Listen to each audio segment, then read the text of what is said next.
Merhaba arkadaşlar, ben Yağız. Bugün kurabiye yapacağız ve malzemeleri söyleyeceğim. 1 çay bardağı şeker, 1 çay bardağı yoğurt, yumurta akı, 1 çay bardağı zeytin, 1 de 4'ü kadar margarin, kabartma tozuyla vanilya ve un.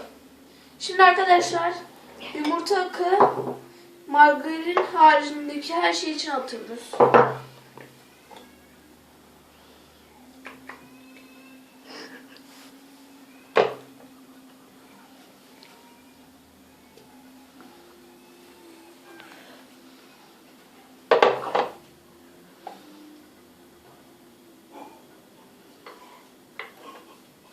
Şimdi karıştırıyorum arkadaşlar.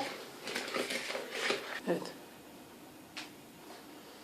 Şimdi arkadaşlar en son şeylerimizi yoğurt, şeker, vanilya ve kabartma tozumuzu attık.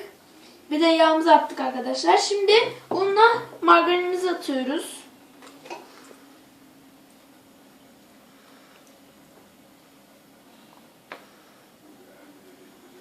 Ondan sonra unumuzu atıyoruz. Arkadaşlar yumurta akı ile şeker ne işe yarıyor? En son şeklimizi verdik, kurabiyemizin şeklimizi verdikten sonra yumurta akını döküp şekere bulayacağız. Şimdi arkadaşlar yoğuracağım elimle.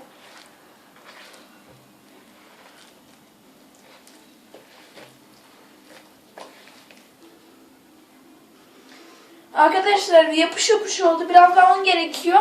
Asırım Zeynep Hanım'ı çağırıyorum. Yavaş yavaş döküyoruz onu.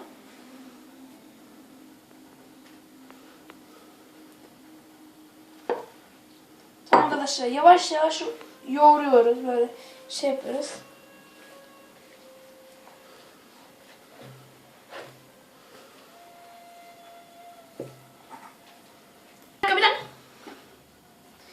Arkadaşlar yoğurma işlemimiz bitti.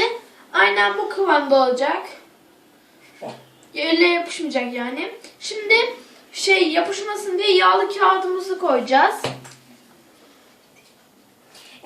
Bu yağlı kağıdımız. Bunu buraya koyacağız. Şefimiz bize yoğurup bana verecek. Ben yumurtamıza bulayacağım.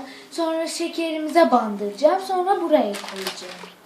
Sonra fırına atacağız. Pişince de güzelce afiyet olsun diyerek yiyeceğiz.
Ayakta mı? Efendim arkadaşlar biz Yağız şefimizle birlikte kurabiyelerimize şekil verdik, düzelttik, koyduk, yağlı kağıdımıza koyduk. Ondan sonra şefimizle birlikte bunları fırına vereceğiz. Şimdi şeyden sonra fırına koyduktan sonra yine sizlerle birlikte olacağız ve lafı sözü şefime veriyorum. Arkadaşlar kafamıza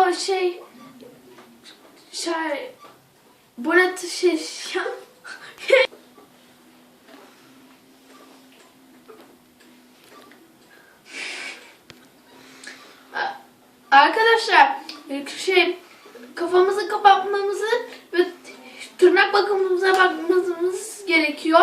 Hijyenik açıdan bu iyi olur ve fırına atmamız gerekiyor şimdi arkadaşlar.